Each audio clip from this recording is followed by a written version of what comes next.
Hello, hello, lovely people. Welcome to another episode of the Devrel Show. This is episode 42, which is crazy. I can't believe it's been 42 episodes that I'm doing of the Devrel Show. Still always happy, always excited to be here to do the show with amazing folks, amazing guests. With that said, you may have noticed, I think I warned you, like it's not every other week like it used to be. It's mostly every other week, but because I started to travel again and go to events, it's a little more difficult to do the show as I used to do it, but I'm still continuing to do it. I have guests for the next about 2 years, I think, if I do a show every 2 weeks. So I have a pretty good wait list for the next shows. With that said, though, it is the last show of 2025 because after that that's going to go something around like actually the 25 on Christmas.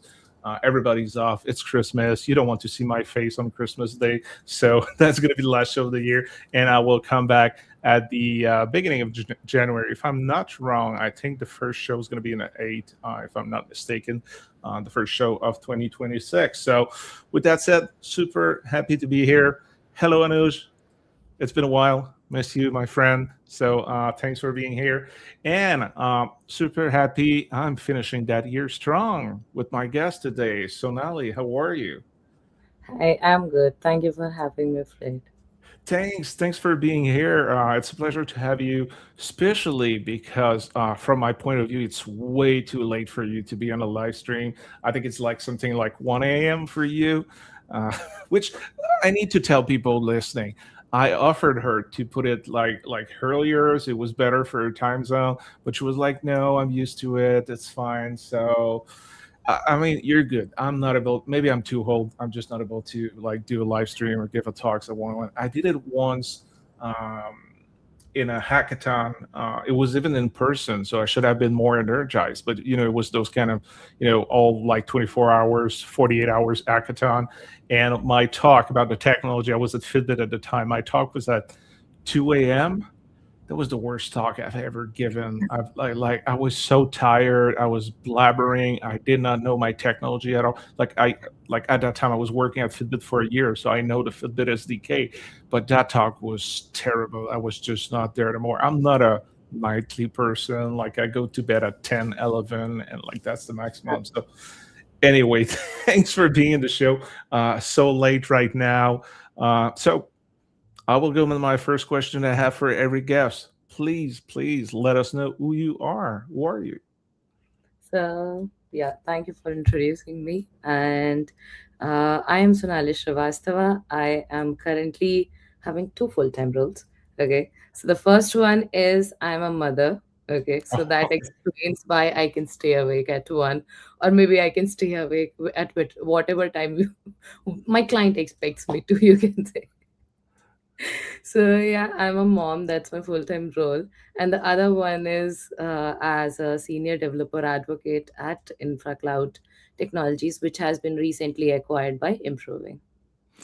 Oh, that makes more sense. So two things, because I was looking at your LinkedIn and I was like, I'm pretty sure I did the promotion about InfraCloud, but when I went on LinkedIn, I was like, oh my God, no, she's working and improving. And I realized that like, yeah, you had some acquisition that happened. And by the way, I did a weird face when you said like I'm a mom. It's just because I was expecting you were saying like, oh, I have two jobs in tech, but it was not to diminish mom's job at all. Like I have a lot of respect for mom, for fathers out there. I do not have kids, and there is a reasons because I am barely able to keep myself like as an adult. So having to be responsible for other people would be terrible. So I just have cats, and it's just enough because they're cats for me. It's good enough. But huge respect for all the moms out there, all the fathers, the dads out there that it's a full-time job. It's more than a full-time job. And because we live in a world where we need money, we also need like a paid job, with most of us work in tech. So yeah, you definitely have like two full-time jobs. So congratulations and a lot of respect for that. Seriously. Thank you. Thank you. Seriously. So about the tech job. So not the I have kids job, but now you're senior developer advocate. at improving or InfraCloud. So what do you say right now? Like, are you just saying like I work for improving, or do you say I work from InfraCloud, part of improving? So we say we work for InfraCloud Technologies, which is an improving company. So improving, even though has acquired us, we still keep our name.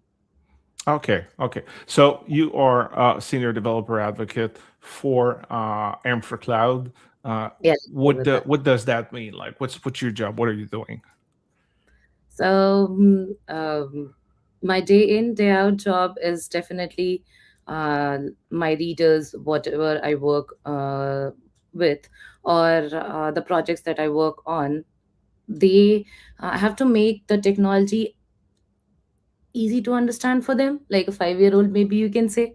When you have to explain something to them, they might come from a different background, they might come from different tech, so they have to understand the technology, and my job is to make that easier for them, just to from understanding perspective, if I have to put it in a very simple English way. Yeah, no, that makes sense. I mean, that's the job of a developer advocate to try to, get people excited about the technology, but also help them to understand what are the technology that you're talking about. And it's true. Like I've seen sometimes, and I love that you said like it, thinking about the fact that people have different background, which I think is important. Like I see quite often talks where like or advocates that are just like, oh, I'm gonna talk to developer as if they were as experienced as me. But like they may not have the same experience, they may be a little more junior, they may have more experience, but they may also not been working in tech for a long time. They may not know the programming language or the technology or the acronyms you're using. So I think it's great. Like sometimes you can define, like, oh, this is my target audience and this is my expectation of you in terms of like the knowledge that you should have to be able to understand this. But part of her job is to, as you said, kind of like communicate about those technology to people from different background with different experience that need to understand uh, whatever we're talking about. Yeah, exactly. And I think that has come, that understanding that I have gained because of the kind of switches that I made uh, across my journey. So I started my engineering in 2012, and then at that time around, being women in tech was very rare in our country. And when you get such kind of exposure, it's very good, it's very energizing. And when I started learning few things, there was something that excited me the most, which was Linux. And that's when I got my first laptop. I didn't have Windows in it, and it had Ubuntu, which I did not even know how to play a video on. So you can imagine 2012. And it was so difficult to even get, as a me and my brother, we were, the first task for us was to figure out how to play a VLC VLC media player that we used to have back in those days, and play a video in it. So yeah, that was my starting point in the direction of tech, you can say. And yeah, the first reaction was, why did we even buy such a thing? Hmm. Because Are you? there was Yeah, go there's ahead. a manual out there, at least in 2012, that can explain tech so well. And I think if there would have been a better developer advocate doing their job at that time, they would have explained, when you buy a Ubuntu laptop, what do you have to do? Okay. Maybe Yeah. install these five things. So, are you still using Linux right now, or did you change OS? No, it's been always the same. I mean, definitely I've been given Mac OS by clients, and then I have to use it. But I still have one laptop which has Ubuntu in it. I cannot Respect, use any other respect, OS. respect for that. I started my journey in tech. I'm old, so way too long. So it was like DOS or MS DOS, and like in proper computer, and now sometimes we were Windows, and Linux was like for like the ultra geek, so like it was not used by families. But when I started in tech, yeah, I moved to Linux, and Linux was my main OS for many years. But at some point, a little bit like you said, like I was quote unquote forced to, like with the work laptop, to either choose between Mac OS and Windows. And I went to Mac OS. Actually, I worked at Microsoft before, so I had to use Windows, but and it was during the less open era of Microsoft. But after that, when I moved to Mozilla, so I went with Mac OS, and I was like, you know what, I'm gonna try the OS because I thought that it was a great mix between us to have access to the terminal, so I can do like basically I want whatever I want to do because I'm a terminal person. I love to like that black screen and like just or I saw yours is white, but mine is black and like just writing my text. And I had like the convenience of like a nice UI, but it was also at a time where like Linux was not that friendly, Ubuntu was not even a thing, so every time you wanted to do something, you have to recompile the kernel, and that was a pain in the ass. But I kind of miss a little bit my days of Linux. But right now, I'm a little bit lazy. I just want things to work, and I'm just like happy with Mac OS because, as I said, I have some kind of like a little bit of a both of the best world from my point of view, like a proper UI, which I don't always like, but good enough, and the terminal to do whatever I want to do in nearly every Linux command that I'm used to use. So that's good. Uh, there's I there's Yeah, yeah. Go ahead, go ahead. no, go ahead. I was going in a different direction. Okay, so you reminded me of something of those black screens that you're saying. So I remember during my college days, I was exploring tech and wanted to understand, which area I want. So I was doing bachelor's in information technology, and I was trying to understand, which direction I want to pursue in. So there was like Android development that was booming at that time, and there were iOS app development that was again booming.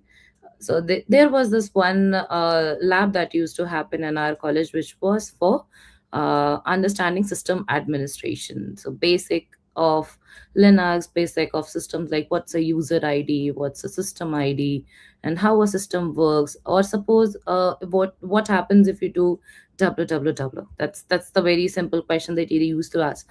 So the kind of basic questions they intrigued me, and that's when I started to learn these bits and pieces, and I stumbled upon a project which was for setting up a mail server. Okay, it was, I think, 2014 maybe.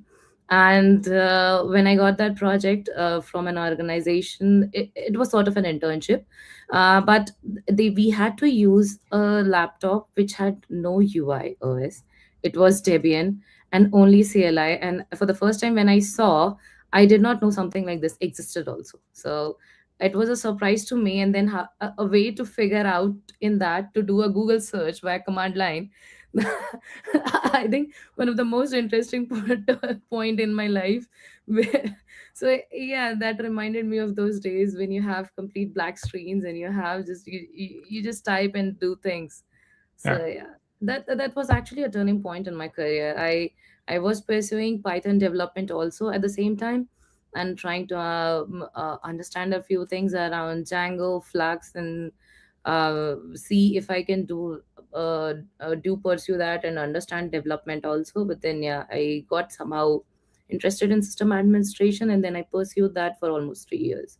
So from Okay. 2016 to 2019, yeah, learning all about Linux system administration, doing Red Hat certifications, monitoring. Yeah, that was a very good journey, I must say.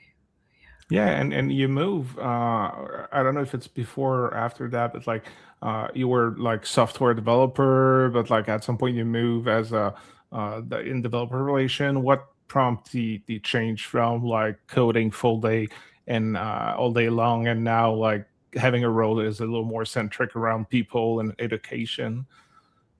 Okay. So again, there's a story there that's actually interesting. I like that. When yeah, when I was in the system administration role, my day in day out job used to be monitoring of the servers. There were almost 30,000 servers, and monitoring was enabled. So I used to be writing checks and all, which was again programming oriented role. Even though it said system administration, but then since things can come on your plate if you grow. So I was product owner for one of the products which was based on one of the Microsoft's protocol. In fact, I think it was Exchange Active Sync or something around that. So I still was connected to development in some way. and bridging the gap between the system administration, the backend, the development, the UI, everything of that product. So I was learning those things, and I moved to a city in India where we didn't have any IT options. So there was no choice for me to go to the office in the city, and I mean, my husband was posted over there, and since I didn't have any options, I had to quit my role and move to that city. And I started figuring out ways to keep myself connected to tech.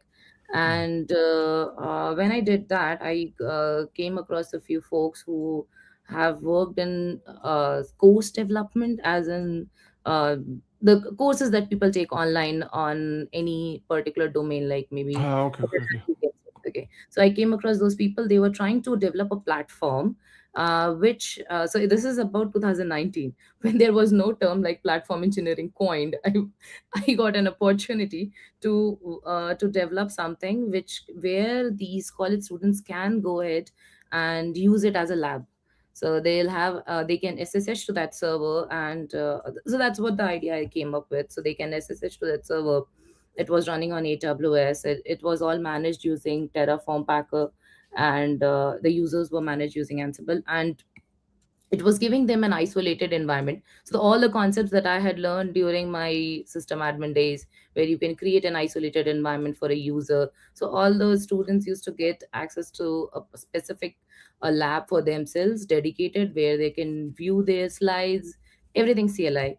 They can view the Hmm. slides, they can perform those commands on the lab, and that environment was actually very lightweight. So you didn't need much of compute resources from AWS to basically make it run. So it used to be EC2 instances also.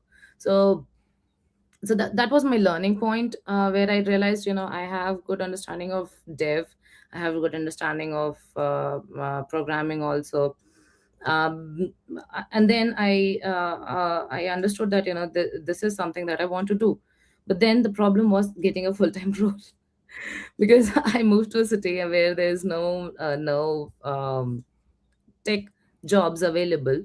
So I was trying to find these remote roles, and I came across open source projects, which is any open source project, you can say. Mhm. So I tried to contribute to one of them, and then I understood it's not easy. Maybe your issue may get someone can see your issue that you're fixing, someone may not. So it can get complicated after some point when you are not seen. So I'll wait for. So I came across this internship, which is outreach. So I applied for that. I was very hesitant while applying because I was not very sure that they'll take me. Mhm. But they have the first round where they talk about your journey, how you have been treated differently in tech, and they have some sort of questions that you have to answer. So I gave their first round. The second round, they came back saying that you have to contribute to, these are the list of open source projects, and you can contribute to any one of them based upon your skill set. So it's not necessary you have to be very advanced. There were tickets, I mean, there were issues that were of preliminary level, you can say get started type of good first issues were there in that. So that was a way for. Sorry, I'm cutting you, but that was a way, kind of like, some interview process to give you homework, to give you tests to do. So that was their equivalent, but they were like, oh, you need to like contribute to open source. Yeah, so there's no Oh, test. They'll give you open source projects and a list of projects. It's not necessary that you have to choose this one only. They'll give you a list of projects, and you can choose from that. And there was one project called System D in that. System D that makes run everything on Linux. So, so while working as a system admin, that was something that I have always used, and I know there's a man page that exists for it. So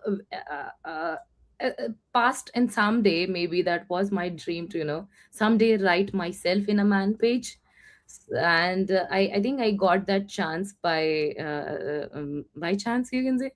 And I started contributing to System D, and luckily I was able to make enough contribution to get selected. So there were like a bunch of people who selected System D as a project. So there's a filtering process at that round also. There will be couple of people who will contribute to that project. It was actually overwhelming to see the kind of response that come to open source project, because it's a paid internship. Outreach is a paid Yeah. internship. So people do diligently participate in it. And yeah, then I was selected and I was given a project to fix suspend and hibernate on Linux. And that's when my development journey started. So I contributed to that project. I used to code mostly at night because my son was born in that duration only. So I Okay. used to, yeah, so during the days I used to take care of him and maybe doze off a bit when he is sleeping. And then I used to utilize nights to contribute. I think when GitHub sent me 1 year report, the most of the contributions that I had were around 1 to 3. Oh God. So so yeah, and it was in pure C. I had never written in pure C before, but yeah, so that was very interesting learning point. And the interesting thing that Outreachy asked me to do was, whatever you have contributed, you have to write a blog out of it. Hmm. It was a development role. Even though it was a development role, it kind of brought that writer outside in me. Yeah. Yeah, and I think I used github.io only, and they have the pages that you can write. Wrote a few pages on my project itself, what project I was doing. And yeah, that's how I knew that I can write also tech. So so Okay. when yeah, so when I started looking for full-time employment, all these experiences of DevOps, which was deploying instances on AWS, then system administration, and then contributing to open source project and writing also actually helped. But there are people who will not treat you equally in outside. So I was giving this interview at one of the companies, and the HR wanted to understand the kind of projects that I worked on. And they said, you seem like, you have done X, Y, Z things, but they are not linked. So I would, okay, I was like, okay, yeah, it may be that, okay, that may be the case, because I'm applying for an application development role. So yeah, definitely all you want to talk about is application development. You Yeah. don't want to talk about system administration. That's true, but my projects are around that only. So that's kind of bit complicated thing question to answer to. And then my recent contribution was to system D, which is again a very hardcore development type of a project. So definitely those two were not going along. And till then, I had never heard of a role called developer advocate. So, when InfraCloud reached out to me, and I saw the job posting, but I never applied to it. Okay, so when they reached out to me, one of the HRs that this is the role. I asked them what is the meaning of developer advocate, and then I went back and googled also. so, the HR explained it to me, and they said, we are looking for someone who actually ticks all the boxes. So they Mhm. have developer experience, they have DevOps experience, they have open source contributions, and they know how to write or to communicate well. That's what we are looking for. I'm like, you're the first person in the past 4 or 5 interviews that I have given to say this actually ticks Yeah. all their requirements. Everything I've done makes sense, like all together Yeah. now. Yeah. So yeah, I think that was 2022, and since then I've been at InfraCloud. So the reason of the change was just, I was navigate. The reason behind it was just I was navigating cities or navigating the phases of life, like becoming a kid. Sorry, having a. Oh, what's happening? I think there's some background.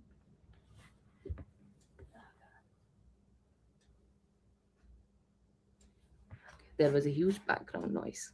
Yeah, like I didn't know what it was. Are you okay? Everything's fine.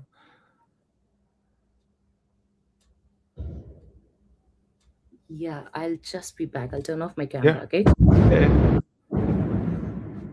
Hopefully everything's fine.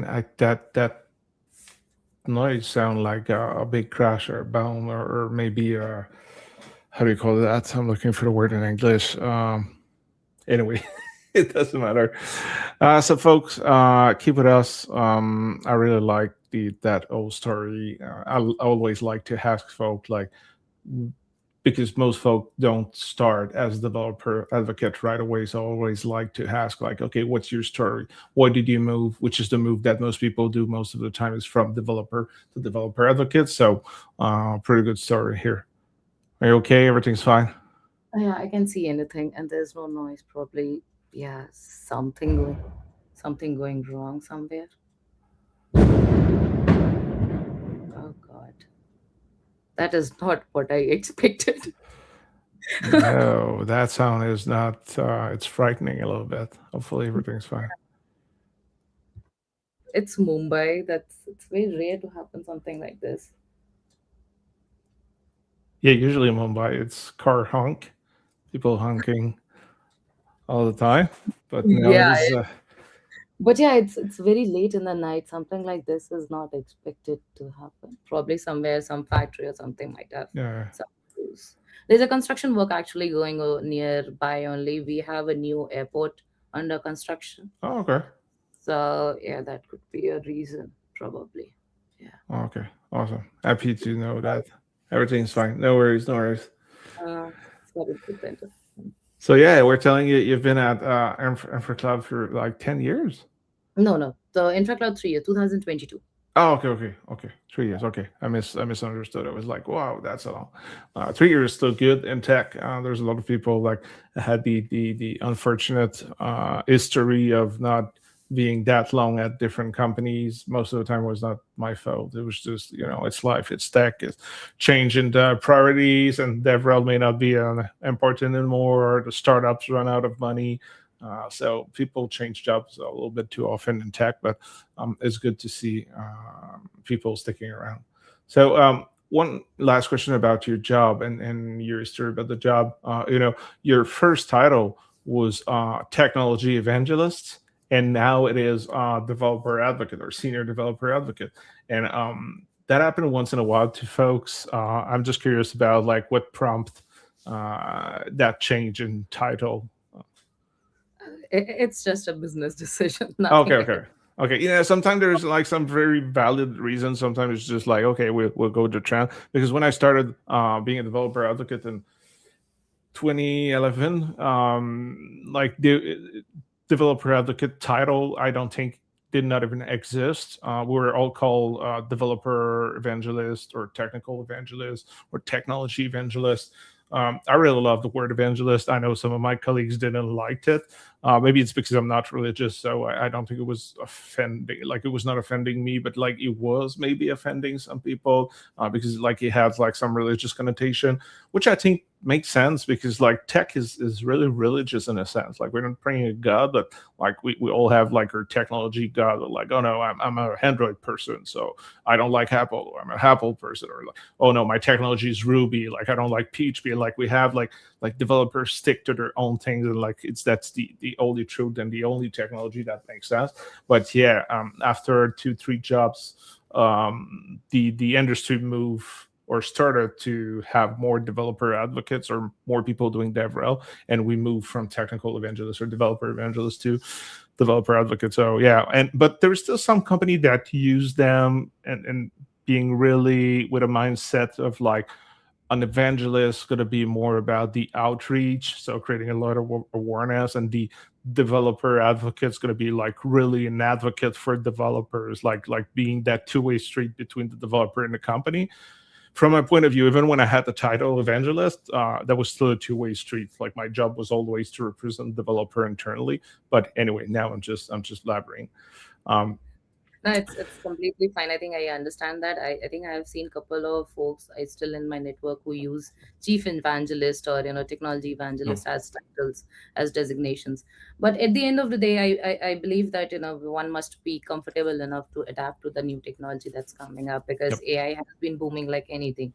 And when it comes to tech, we don't know what will come 5 years later. So as long as we are comfortable in adapting to the new tech, we are open to understanding new tech.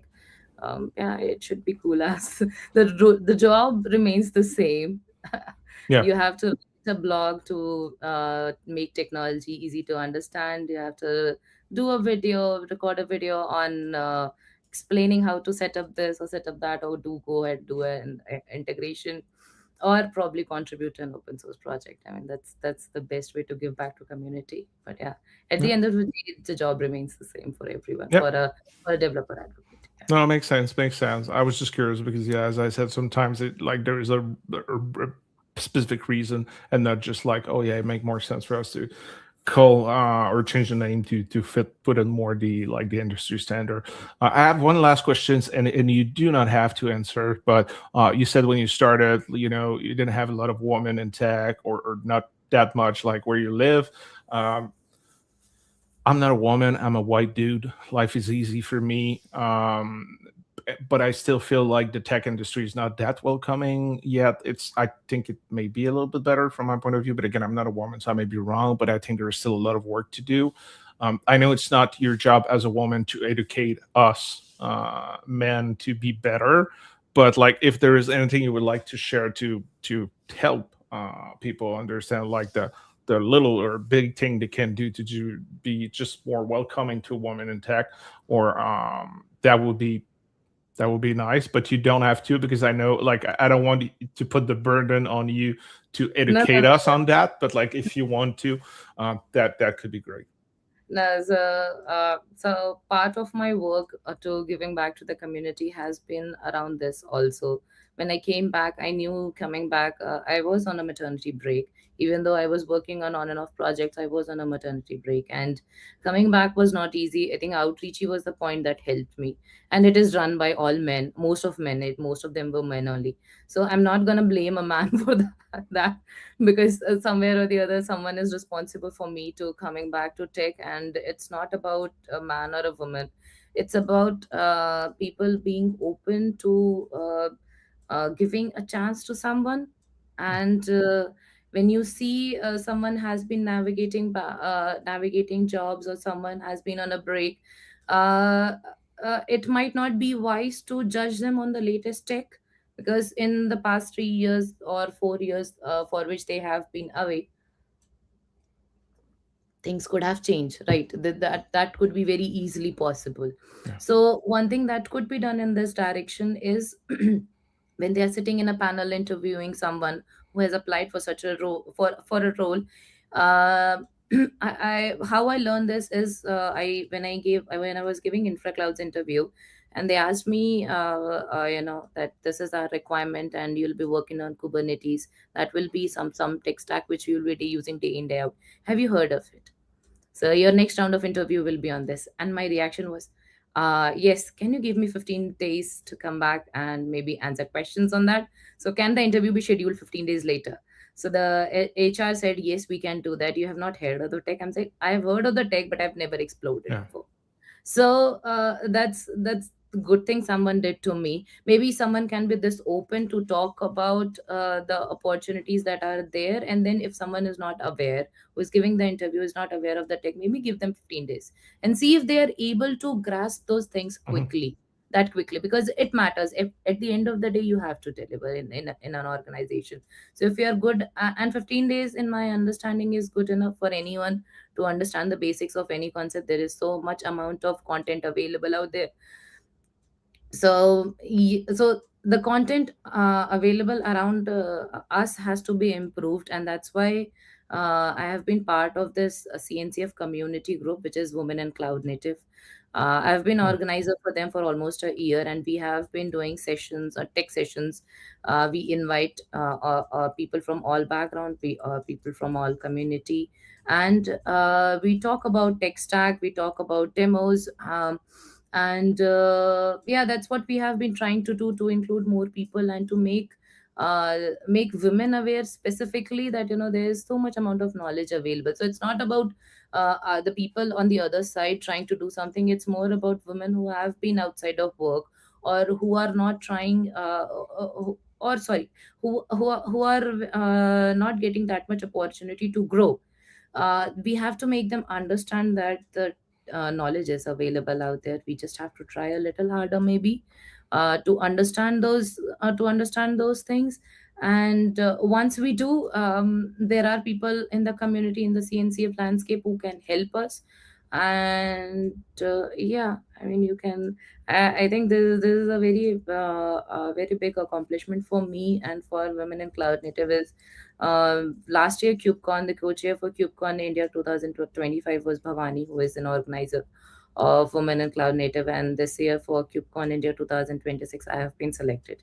So this is what the message that we want to put out there is Mhm. someone who has been on a break, someone who has been navigating jobs, someone who was not continuously there in a full-time role can actually get such type of opportunity if they are open to ask questions, if they are open to take help, because I've taken a lot of help and I never feel embarrassed about talking about it. I No, never no, feel you should that. I not. mean, yeah, I'm like, yeah, I worked on this project. I mean, this is definitely not related to what I knew before, but yeah, I'm not hesitant in learning new things. So you have to learn, be open to learning new things, and you have to explore a bit more. There are so many open source projects that one can understand and contribute to. I'm not saying it's easy, but yeah, it takes effort to come back. And then when if someone for someone on the other side, if you are taking interviews, yeah, give them a chance, maybe 15-20 days, like someone gave it to me. And when I went back, I knew Kubernetes. Yeah, so that's those 15 days were enough for me. Oh, that's good. A lot of great advices here. Especially like my previous life before that job, I was in the cloud native space, and I know people like to say that Kubernetes is easy, but like my premises was like, no, no, Kubernetes is complex. It's a complex beast. So, like, yeah, give time to people to learn, and like when you hire someone, I know you like the best case scenario, you want someone that has the experience about the technology they're going to use, but at the same time when I used to hire developers, I was preferring to have someone to know how to learn technology than someone to learn by heart some specific technology. Because who knows, as you said, like who knows in like 5 years what's going to happen in 2 years or 2 years. We may change the project, we may work on a new product, we may change the technology, and I need someone who's able to adapt. It's great too. Also, from my point of view, CNCF is quite inclusive. They even have like what is it called? Deaf and hard of hearing working group. I'm hard hearing, I have hearing aids, and I was like, oh yeah, it's rare that we think about folks like me. So now CNCF is pretty good for that. On that note, speaking of CNCF, you we talked a lot. I have the impression that we could continue to talk a lot, but I think it's time for me to tell ourselves to stop talking, or at least myself, and move to the demo part of the show. And why I was talking about CNCF is that first, you are a contributor on Kyverno. If I'm not Yeah. wrong. Yeah, yeah, So I continued my open source contribution after System D. I came into this role, and I tried to contribute a little bit to other projects as well. So Kyverno has been one. So like you mentioned, Kubernetes is not easy. Once you try to understand Kubernetes, you come across the major thing, that is Kubernetes security, right? So Kubernetes security has been, I think people are underestimated, but if you try to understand it well, I think things can be done in that direction from day one, or like people try to call it shift left. So there are things that you can do, you can understand, and one of them is understanding why Kubernetes security is important, and why you need guardrails or policies in place that can help you with enforcing compliances and everything in this on a cluster or any infrastructure. So when I started exploring Kubernetes landscape, that's when and Kubernetes security specifically, I came across this project called Kyverno, and yeah, I learned that they are very good to implement policies. yeah. It's a good. I'm not promoting them. I don't work for them. It's just that No, but I will promote them. I mean, Jim, the CEO of the company behind near Meta, the main company behind it, who built Kyverno. When I previous company, I was doing a live stream also called Cube First Live, and I had him as a guest. So he demoed Kyverno, and we were using Kyverno internally. So it's a great product if you want to manage security within your Kubernetes clusters, and you want to have like an easier way to implement policies. So, but anyway, this is what you're gonna talk about today. This is what you're gonna demo. Actually, the specifically, you wanted to show the MCP, the new MCP server. Yeah. So let me give a brief overview before talking about the Kyverno MCP. So once you have a basic understanding of policies, like why policies are needed on a cluster. So you need policies just to make sure that anyone. So we had RBACs before, right? They existed for a reason for our audiences, role-based access controls, where you decide or an admin decides who gets an access to what. So suppose you have three doors in your houses and you want A person to get the door access of only door one, you want B person to get the access to door two, and you want the C person to access only door three. You don't want the C person to access the door one. Even though they get the key somehow, they should not be allowed. Right? Mhm. That should be the ideal case. So RBAC used to make sure that only C person gets into the door three, but then what if that C user got the key also to the door one? Okay, so who will stop that person then in that scenario? And somehow in that scenario, so that's where the policies actually help. You can control. You put another level of guardrail on your cluster on or on your resources where these policies can put a check that if someone is even getting an access, they should not be able to perform more than the privileged actions, you can say. Mhm. So there is this field. It's very interesting, I think. Just let me tell you. Yeah, so it's called allow privilege escalation, that you can set in on a pod or on a container where your privileges cannot go more than its parent process, right? So even though somehow you got access to, so your privileges will not be more than your parent process. So these type of constraints can be implemented using the policies. And you cannot allow someone to run as root, because that's when the major incidents have happened in the past. The security incidents where uh, if someone has gotten access to a pod which is running as a root, they can access the host also, they can access the main container, and then they can kill some important process also in the process. So policies help you take a better control of your cluster, and that is why you need them in place. So Kyverno has been doing an amazing job. They have been releasing versions after versions, and now they came earlier. They used to have cluster policies where you can write different rules like validate rules, mutate rules. So validate rules, a brief overview. Validate rule would do like I am a resource, okay, and this is the policy. And if the resource is not adhering to the conditions that are mentioned in the policy in the validated rules specifically, then the resource creation will not be allowed, or there will be a warning when you are creating the resource, okay, that you have not defined, suppose, a CPU limit or a memory limit in your resource. Suppose you are creating a pod in that scenario, so you would get some sort of warning. So the admin would get to know this beforehand, okay, that okay, I'm implementing some level of security on my cluster in this way.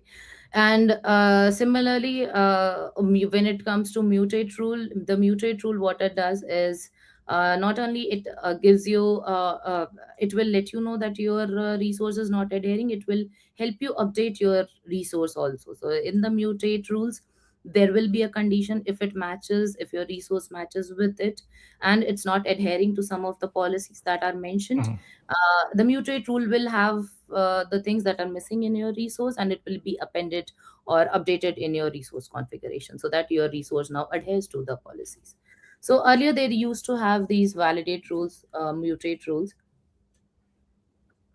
Now they released with Kubernetes advancing and Kubernetes coming up with new support. Kyverno launched different type of policies called validating policies, mutating policies. One can check the repository. The latest development have been very good. I'll show one example also. So let me show one example also. Wait, let me share my screen.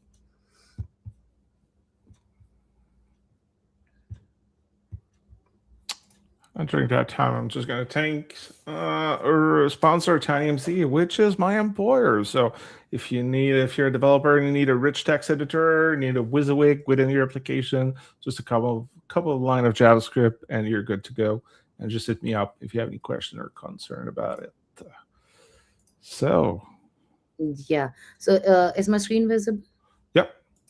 Yeah, so this is one of the cluster policies where we have written a validate resource rule, and in that we are defining for a pod a condition that C- CPU and memory resource request and memory limits are required for containers. So we are defining a set of conditions like this, okay, where you can check whether the containers or the init containers or the ephemeral containers have memory and the CPU limit, because at the end of the day these are going to impact your cloud bills, right? So you don't want to exhaust your resources, or you don't want to overutilize the resources. So to avoid all those things, these type of policies can also help. So this is one of the policies that one can easily write. It's like security as a code, I like to call it. So you can easily write a cluster policy which will help you validate the resource. So suppose this is, let me go back to a policy, a resource. uh, yeah. This is one of the things that I didn't thought I would miss from my Kubernetes day YAML, but actually I miss YAML. Yeah, initial days it's a little complicated to get acquainted to it, but yeah, once you get it's Oh good. yeah, I hated it at first when I was forced to use YAML, and I hated it. And at some point, I was like, "Hey, you know what? It's not that bad because I was doing JSON all the time before. And I was like, there's a lot less like decoration around stuff, and like it's more straightforward. But it took me a while to like it, and Hmm. I never thought I would say like I kind of like miss YAML, which is a weird thing for me to say. But I'm looking at it right now, like yeah, I missed it a little bit. So maybe you can go back. So yeah, so the okay, this one has okay, there's no limit to, okay, there's a limit to it. So this is the repository I have. I can give you the link. I think I missed you to give a link, but this is an example of a pod where we have not defined any sort of limit. So if you go ahead and create this type of pod, Kyverno will give you a warning and will tell you, okay, the pod that you are deploying does not adhere to these policies, which says, you have to have a resource limit or memory limit in your resource. So if you see this, the failure action that has been mentioned over here is enforce, and this is actually aligning with what uh, Kubernetes has defined it. So if I go to here, I think um, okay, I thought I had it. Okay, maybe in port security standards. So these documentations are actually very helpful if you see. So one can define whether they want to enforce a policy, or whether they want to they want to audit, set it on audit. Yeah, this is the term that I was missing. So if you put it on an audit mode, then in that case you'll just get a Yeah. warning. If you put it on enforce, then in that case it will not allow you to even create that the admin the user will not be able to even create that resource on the infrastructure. So these type of constraints that exist in the policy will not allow you to even create that resource. So the policies are very easy to write, but then the problem is we talk about shifting left, and we cannot expect a DevOps engineer or a platform engineer to have understanding of all this from day one. So what Kyverno did, they came up with this what do you call, set of policies. Okay, and these port security standards they have already implemented, and they have put it in their policies repository. And in that, once you go ahead and you just deploy it on your cluster. So this is what I have done on my let me go to my terminal. Yeah. So mm, So I have a question for you unrelated to all the tech stack, but I had a whole joke with my previous CEO and CTO. How do you call the command line tool that you just use? How do you say it? Kubectl. Oh, you saying it like my CEO and my CTO were saying it. And I was like, no, that's kubectl. And we had a war every live stream that we're using kubectl or kubectl. Okay, that's interesting. Okay, I was just curious. My CEO, my previous CEO would love that you said kubectl. So, so if you go ahead and if you see these cluster policies, I have not written any one of them. So this is Kyverno trying to help people shift left. They have already written these policies, which are on based on the PSS that I just showed, and the pod security standards. And these are already applied on the cluster that I have. So what I did for the demo purposes, I have kept everything ready on my cluster. I have installed Kyverno, and I have deployed these cluster policies using the documentation, the quick start guide. Once you have these policies in place, one can go ahead and apply the manifest that I showed of a pod, and they would get a warning. Okay, but that is like a year ago approach. Since the AI has advanced, things have changed definitely. And Kyverno released their new MCP server. Let me give a brief overview of what the MCP is. So if I have to, so I'm not the best person to explain MCPs, but let me try it. So if someone understands LLM, the large language models, earlier days, what used to happen is you give a prompt and you get a response, but then in that scenario, that LLM had a limited knowledge, or they had a limited access to some tool, or someone had to spend time to figure out how it will be LLM would be integrated to a particular tool or to a particular API to get the information that the prompt that has been asked in the prompt, right? So with things advancing, MCP servers came in the concept came, which is the model context protocol. What the protocol does is it standardizes how the integration will be done between the LLMs and the tools out there. Which, suppose you are trying to do a Google search, or not, you are not trying, the agent is trying to do the Google search. So in that scenario, or it's trying to access an API, or is trying to run a command on a cluster, right? So something like that. So it standardized the connection between the two. So all the companies who have these type of products, they are now trying to come up with their own MCPs, where users can give prompt using any agent, and behind the scenes, the MCP server would help standardize this process and smooth the connection. So if I have to show you how it's working, what I did was, I once I installed Kyverno on this cluster. So if I get uh yeah, so this is the Kyverno namespace where all the resources are up and running. So in that namespace, I didn't have to do anything manually. The documentation is very straightforward.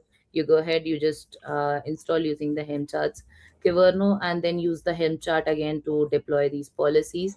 I installed Claude Desktop, which is for which again, an agent, you can chat to it directly. And I configured in that one of the files, which is, let me remember what it was. Yeah, library. Yeah, applications. Yeah, support.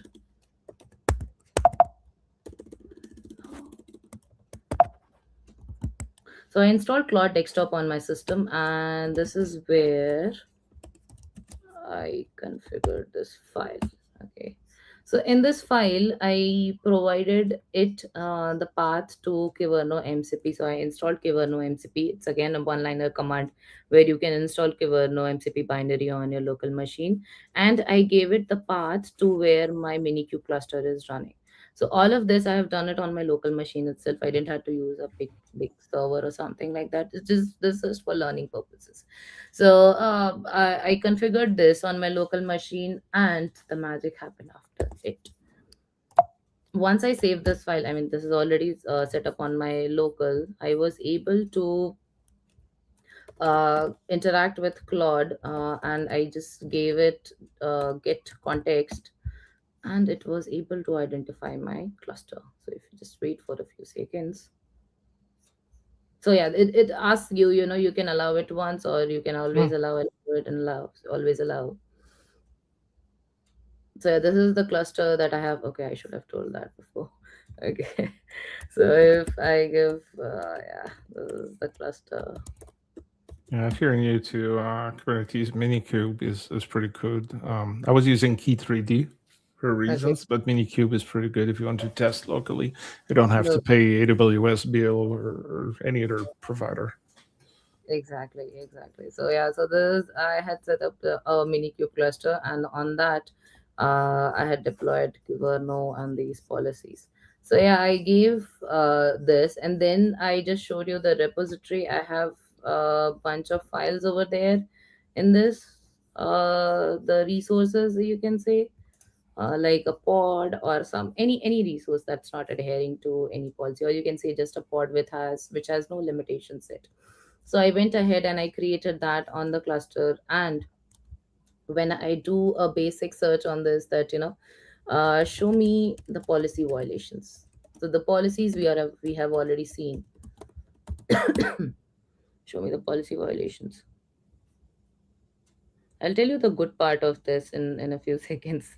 So, the Kyverno has tried in a very good way to make all the platform engineers and DevOps engineer feel maybe strong, you can say, because now they Mhm. don't have to spend a lot of time in figuring out the correct policies that their resources should adhere to in the beginning days itself.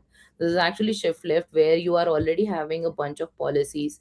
You are already having the capability to scan those policies on your resources. So see, if I go ahead with something that I understand very easily, is running as root. So I have four violations for running as root. Now, this MCP does not has much power, in terms of it cannot go ahead and perform. So the first question that comes is, when I'm giving someone access my kube config, will it not be able to go ahead and perform commands on my cluster? No, you can just ask it, what powers do I have? I asked that question as the first one. What parts do I have? So it will come back with a very good answer. So I can do a context management. I can detect the policy violation. I can apply Kyverno policies and Mm. scan. Okay, I have documentation access, but I cannot execute direct kubectl commands or view resource details. So Okay. everything that should not be known to any agent is actually controlled over here by the Kyverno MCPs. So Kyverno MCP. So it will not be able to deploy or delete any workload, or it cannot access the logs or the events. So this is a very secured way of setting up an AI tool. And I think there is this concept that I have talked, at least I've tried to learn about it in the past, is how one can focus on AI security. And this is one good example of it. So you do not even allow the MCP server to have this much level of access. So one, even if someone gets an access, they will not be able to execute these type of commands, or they'll not be able to access the logs. Or the recent incident that happened with one of the organizations, where someone was able to even get the keys and access to the database passwords from the logs itself, because they had some they were able to scan the GitHub repositories that were public, and Mm. from that they were able to reach the keys of the cluster, sorry, environment variables in the cluster that existed. So Oh wow. yeah, so I'm just forgetting Code Rabbit or something it was. I'm not sure. Yeah, they had something. Then they had a huge incident some time back. So this type of control is actually very good, and you can be sure that while I'm using it, at least these are the things that I can be sure of will not be of risk. Yeah. So let me go back and show. So this is telling that you are running as root, and this is the policy that is being violated. Now If I'm being very direct, or even though I'm aware of the kubectl commands of how to check, I'll ask this: how to check which resource is violating, uh, running as root. Yeah, the good thing with those LLM is that you can make mistakes when you type; it will still understand. You don't have to correct yourself. The force of habit of writing I right. know, no, but I was doing that at the beginning. I was like making a typo, and I was like, "Oh no, I need to go back." And after a while, I was like, "Why do I do that?" I'm just like, "Let's go." They will still understand. That happens when you are so accustomed to writing nicely. So, so yeah, how is this Kyverno getting to know about the violation? So, Kyverno creates a policy report as a Mm. resource where it gathers all the pass of the failure. So, let's see one of the policy reports. Okay. Yeah.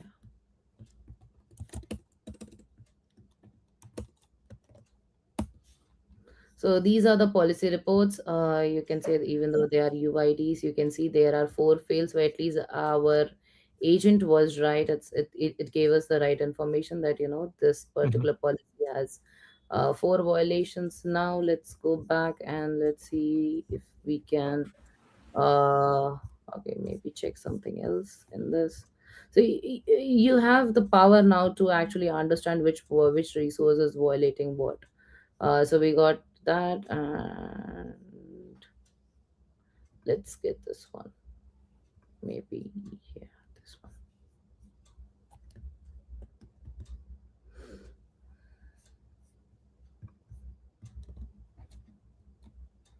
I don't need this. I'll go with the default.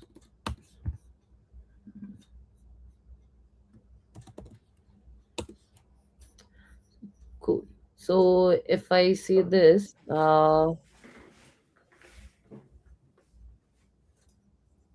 let's see the one that has been violated.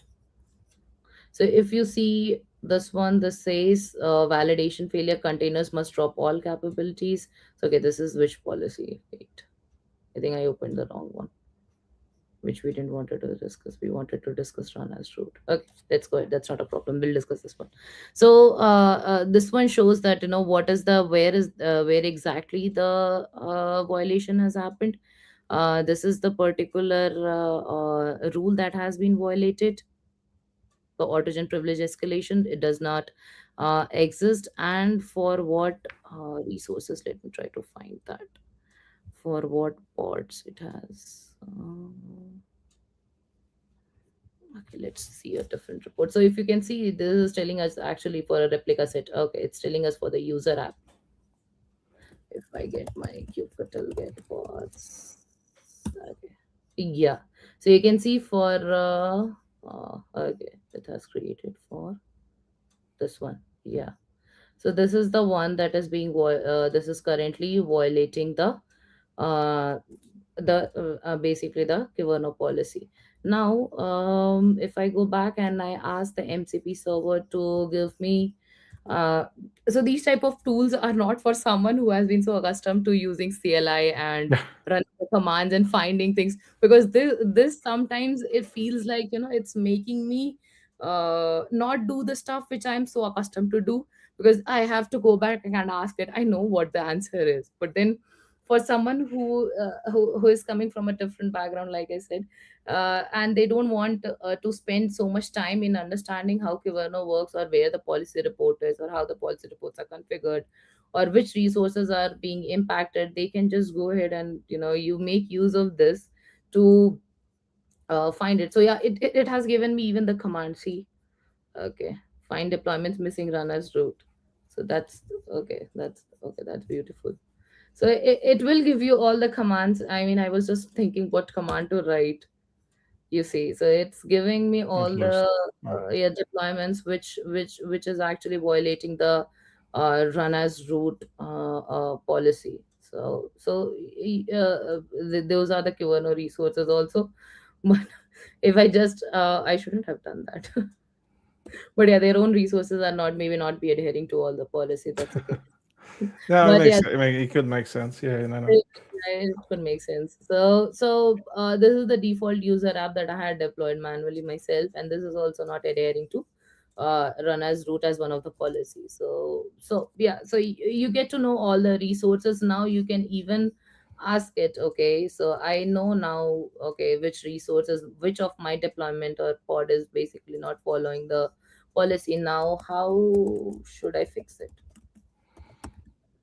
And as you said, it's good to also like kubectl is can be complicated at the beginning, or just Kubernetes, like understanding like all the pieces and like most of the time I was trying to get information from the command line, and I was not even in the right cluster, or like I forgot about the namespace, because like namespace is a thing that you have to live with on Kubernetes well. But at the beginning, you always like never think about heading like dash n, and it's always the default, and usually you don't have a lot of things there because you create like other namespaces. So having a tool like that will help you to navigate that more Exactly. easily. Yeah. Yeah, because this command that I just typed, I think even though I have been using for Kubernetes for past 3 years almost, I mean, writing this in one go would be difficult for me also. So yeah, even I can try make an effort to explain to our readers, to our viewers, that in this here we are getting the deployments. We have it in JSON. We'll get the JSON format.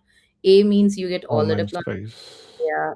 And then the pipe, so it's a bash thing where the output of this will be considered as an input for this, and then you use JQ to basically parse through the JSON and get this particular index where this particular run as root is not set as true. And then yeah, again the output of this is gonna work as an input for this, and then you can filter this particular thing. Okay. So J, it's basically JQ bash. is one of the two. Like if you do a lot of JSONs, Mhm. even if you're not a terminal person, JQ is your best friend. Exactly. I think one a few of them, grep, JQ, pgrep, those are some things that are very, again, reminder of my system admin days. You cannot live without pipe, JQ, Yeah. grep. They help you find command. So command, a good learning of command line, I think is needed. That should be part of even college education, I feel like sometimes, Mm. because at the end of the day you need to figure out command lines and then commands like this. So yeah, so getting back to the demo, so this is the resource, and when I asked the Claude to how to fix that particular resource, it's telling me the whole detail. So what policy it was violating, run as root, right? So now it has given me the manifest, which is now updated with port level security context, where run as root is now set Mm. as true. Okay. So and it's passing all the different other parameters. So container level security it is implementing. So this is giving all the examples that one needs to update, and it's even giving the direct command to patch it. So Okay. you don't have to go ahead and open your manifest, or if you're using VS Code, you have to go ahead, update that file, and then apply that file again. It will give you one kubectl command directly, where you can patch the deployment, and it's giving all the information that's needed. So it's making the job easier. It's when we say we should focus on shift left when it comes to security. Sorry, when it comes to security, this is actually shift left, which is going to save the developers time, or the DevOps engineers time, to let them focus on the essential stuff, and these are the basic stuff that can get covered in the process. Yeah. Yeah, no, it makes sense, and because he has access to your kube config, because you could probably try to replicate that by copy pasting YAML file to like LLM, and to give you answer, and you have to do a lot of manual things. But now you Mhm. give them access directly to your cluster, and Mhm. it's so much more straightforward, and you don't have to look about what you're looking for, because if you don't know what you're looking for, like it's just like the number of YAML files and type of resources in a cluster. One or two Yeah, yeah. cluster resources. There are like hundreds of them. So definitely, when one has to scale, this is a big problem. I understand that, and that's why Kyverno has come up with something, because they want to strengthen the DevOps engineers. They want to provide them with the with such type of tools that can help them enhance the security on their cluster, and they don't have to spend more time in figuring out, which resources not adhering to this policy, or which resource, if they are writing a new resource, then in that scenario what policies they have to make sure that are being adhered to. So all these type of things are definitely going to help. Yeah, I Awesome. short, but yeah, I hope I was able to cover it in the time. Yeah, no, no, no, that's pretty good. As I tell people, the length, or my guest, the length of the show depend on the guest. So, I mean, sometimes it's shorter, sometimes longer. As long as you're having fun talking about the topic, I'm good, and I think you had fun, and I had fun, and hopefully the people listening to us or watching the recording will learn some new stuff. I didn't know about the. I know about Kyverno. I didn't know about the MCP, the new-ish project that I had. So it was pretty interesting. Thanks for sharing that with us. And on that note, I think I'm going to let you go because it's close to 3 a.m. for you. But seriously, thanks a lot for your time. Thanks for being on the show. That was a pleasure to have you.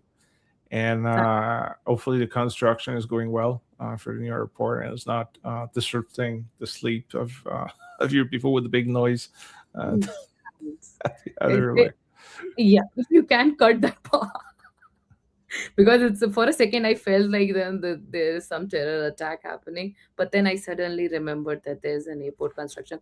It's almost 2 kilometers from here, but yeah, it's happening. Yeah, no, it felt like it was like an attack or something. I was like, oh shit! I hope they were safe, but it was the case. So thanks again for being my guest. It was a real pleasure for having you. Thanks for being the guest on the last show of 2025. Do not worry, folks. We will be back in 2026, the second week, if I'm not wrong, of January. So I will be back. And thanks for the people who are live.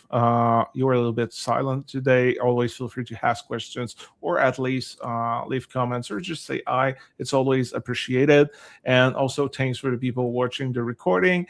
And I know I'm really early about that, but because that's the last show of the year, I wish you a good holiday season. Either you're like celebrating Christmas or Hanukkah or whatever you're celebrating. I wish you a good time, hopefully with a lot of love and friends and family.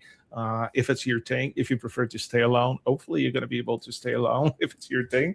But see you in next year for the next episode of the Devrel Show. Bye, Yeah. everyone. Bye everyone.